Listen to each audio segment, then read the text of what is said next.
வணக்கம். மகர ராசி நேயர்களுக்கு 2025ஆம் ஆண்டு சனிப்பெயர்ச்சி உங்களுக்கு 3ஆம் இடமான ஸ்தானத்துக்கு அவர் வராரு.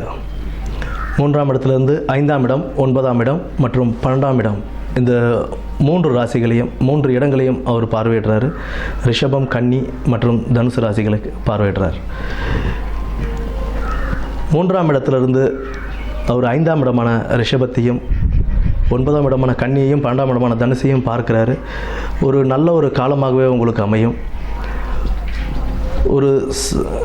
எந்த ஒரு தொழில் தொடங்கினாலும் அதிக முதலீடுகள் இல்லாமல் கொஞ்சம் நல்லபடியாகவே நீங்கள் ஸ்டார்ட் பண்ணி, இப்போ ஏதாவது தொழில் பண்ணிக்கிட்டு இருக்கீங்கன்னா அந்த தொழிலை விருத்தி பண்ணி நீங்கள் செஞ்சுக்கலாம்.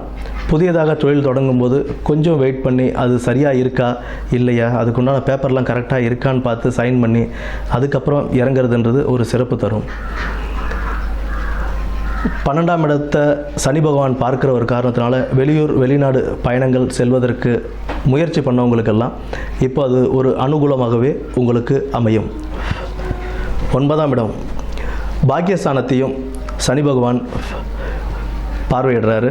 அதனால் வெளிநாடு வெளியூர் பயணங்கள் செல்லும்போது விசா ப்ராசஸ்ஸு இது எல்லாமே நல்லபடியாக பார்த்துக்கிட்டு நல்ல கம்பெனியாக இல்லை நல்ல ஒரு ஏஜென்சி த்ரூவாக தான் நம்ம போகிறோமா அப்படின்றத நம்ம தெளிவுபடுத்திக்கிட்டு நம்ம அங்கே போகும்போது அதற்குண்டான பாக்கியத்தையும் அவர் கொடுப்பார்.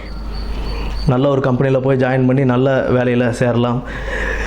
எதுவாக இருந்தாலும் நேர்மையாக செயல்படணும்.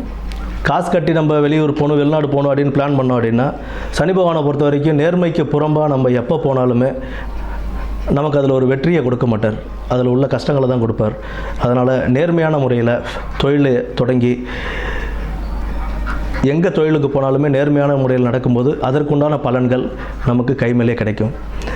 அண்டு 6ஆம் இடத்தில் குரு பயிற்சி வந்து 6ஆம் இடத்துக்கு வரும்போது உங்களுக்கு லோன் எதாவது அப்ளை பண்ணுறீங்க போகிறீங்க வரீங்க அப்படின்னா அதெல்லாம் கிடைக்கிறதுக்கான வாய்ப்புகள் இருக்குது. அதனால் பிற்பாதியில் உங்களுக்கு சனி பயிற்சி ஆரம்பித்து பிற்பாதியில் அதாவது ஜூன் மாதத்துக்கு அப்புறம் நீங்கள் மே மாதத்துக்கு அப்புறம் ஜூன் மாதத்துலாம் நீங்கள் லோனுக்கு எதாவது அப்ளை பண்ணி வீடு கட்டுறது இல்லை வேறு ஏதாவது செய்கிறது, வீடு கட்டுறது இல்லை வியாபாரத்தை விருத்தி செய்கிறது, இதுக்கெல்லாம் நீங்கள் லோன் அப்ளை பண்ணி செய்யலாம். கூட்டு தொழிலில் கவனம் தேவை.